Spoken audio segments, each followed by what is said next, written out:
Phoebe had just finished taking photos of Kevin's antique, the golden sunburst tiara. Her senior appraiser rushed into the studio to ask for help with a string of pearls that he was unsure of. "Let's go take a look." When they reached the main showroom, Kevin saw a group starting to form around a young man. On the table in front of him was an old mahogany box. "May I ask your name?" "My name is Sam McKay. This is a family heirloom. It never leaves the house, but we're in desperate need of money." They were strung together with what looked like a pure gold clasp.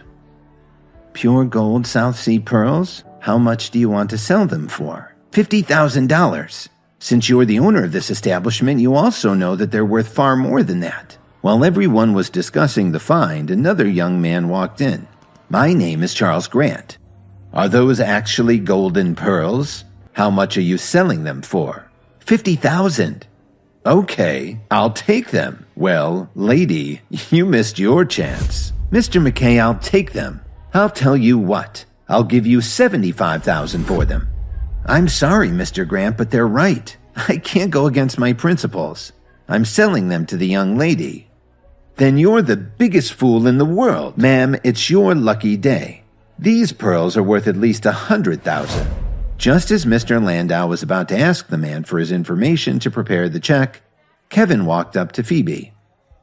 "President Anderson, if you buy these pearls, you're making a huge mistake." "What do you mean?" "It's quite simple. They're fake. Also, your acting skills aren't that great either." I'm exhausted from trying not to laugh. After hearing this, Phoebe looked at Kevin with a puzzled expression. Kevin took the wooden box from Phoebe and opened it. "Everyone here is in the antique business. Sure, the size of these pearls is impressive. However, they've been treated to improve their color and luster. Even the clasp is cheap. A large, perfect pearl should roll like a marble." "These pearls are perfect. How dare you destroy my family's most precious treasure? You should at least put some effort into your counterfeits. Has anybody fallen for this cheap crap? I'm sure you have some modern equipment in your lab. Go ahead and check them out." She looked at the printout that Mr. Landau had handed her, and you could tell right away she wasn't pleased. McKay turned pale. "Call the police and have him taken to the police station." Grant pointed an accusatory finger at him and yelled, "You're selling fakes? I can't believe I almost fell for it." However, as he turned around to leave, Kevin had already blocked his path. The police lieutenant walked directly to Kevin and asked, "Where are the suspects?" "One is here and the other is over there." Officer Emmett looked disappointed. He reached out and pulled on Grant's skin. Everyone was shocked to see him standing there, holding the man's face in his hand. Well, it was actually a mask, and the nasty face that underneath was pretty frightening. The masks on Grant and McKay's faces were so realistic that nobody noticed anything unusual. But how did Kevin see through the deception? Phoebe let out a disappointed sigh. "I want to invite you to be the chief antique appraiser for Anderson Fine Jewelry and Antiques. You don't have to come to work every day, but if I need your help, I'll expect you to come in. I can give you a salary of $150,000 a year for your effort. Would that be okay? Let me get this straight. I don't need to come into work every day and I'll earn $150,000 a year. Why would I say no to that offer?" Kevin agreed right away.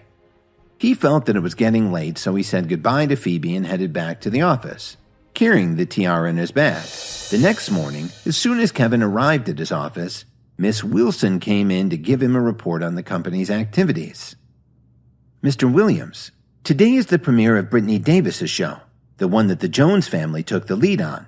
Do you want to attend?" "I won't be able to attend. If I go, it may affect Britney's performance.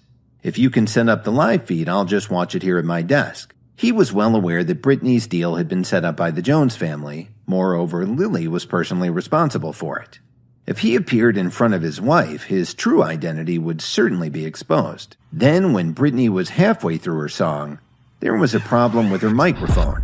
The crowd began to boo. Kevin slammed his fist on his desk and called Miss Wilson in. "What's going on over there?" "There are 4 engineers in charge of Britney's sound equipment backstage.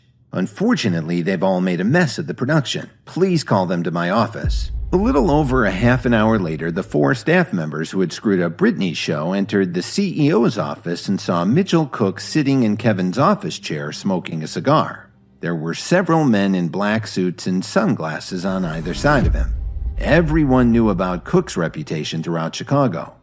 After about a minute of this staring contest, one of them couldn't take the pressure and he stammered, "As long as you don't hurt me, I'll tell you whatever you want to know." A few minutes later, Cook ended the impromptu meeting and waved them out of the room.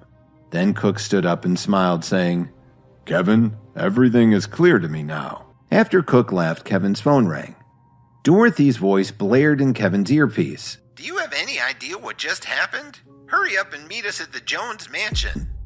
Actually, Dorothy didn't want to see Kevin. It was Grandma Jones who had ordered everyone in the Jones family to come right away. She was furious. "All right, I'll be right there." While waiting at a stoplight, Kevin called Britney.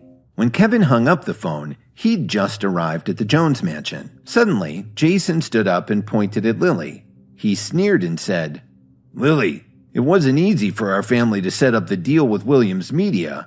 You screwed everything up, so now it's up to you to tell Grandma how to fix it." "I'm sorry, Grandma." "Grandma, I think Lily did a terrible job. In order to keep something like this from happening again, I suggest you pull her out of all her duties in the company." One of the younger members of the family said, "That's right, Grandma.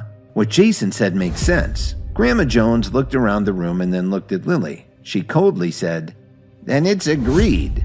From this moment on, you will have no say in the company's affairs." Just as Grandma Jones finished speaking, Kevin stepped forward and declared loudly, "I disagree.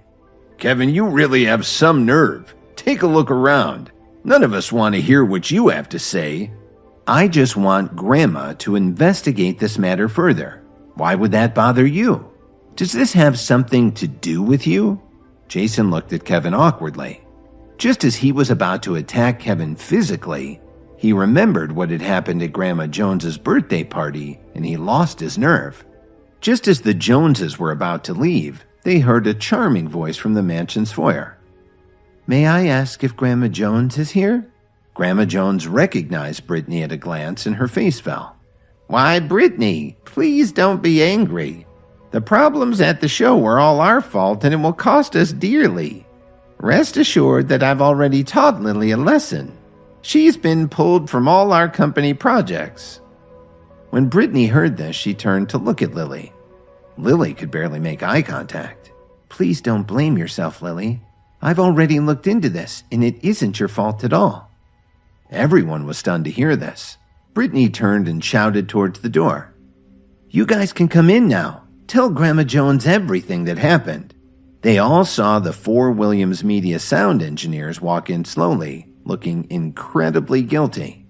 One of the Williams employees pointed right at Jason and shouted, "It's him! It was Jason Jones who ordered us to do it." "That's right. He gave us $75,000 each to sabotage Britney's microphone." The third employee finally spoke up and said, "Mr. Jones also said that he would give us each another $75,000 after it was done." The entire Jones family was now glaring at Jason. Hi, Kevin here. If you are wondering what happens next, then download the Pocket FM app and listen to the exciting episodes of Insta Empire now with the link in the description.